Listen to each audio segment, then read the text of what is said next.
on crée une proximité qui est assez magique et je suis contente d'être dans mon rôle plutôt que dans le leur.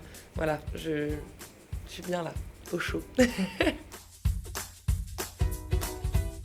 Alors je suis un peu l'électron libre de l'émission, c'est-à-dire que je peux être aussi bien à l'intérieur auprès des coureurs lorsqu'ils s'entraînent dans cette training room, comme on l'appelle, comme à l'extérieur à la réception des coureurs lorsqu'ils échouent, au contraire, ils s'en sortent super bien. L'idée c'est vraiment d'être au plus proche des coureurs et des champions pour avoir leurs sentiments avant, pendant et aussi après. Forcément, pour pouvoir en parler au mieux, j'ai testé chacun des obstacles. En plein jour, je précise, parce que de nuit, ça ajoute quand même un petit stress en plus. Et je peux vous dire que ça n'a pas été toujours évident. C'est des sports qui sont très peu mis en valeur.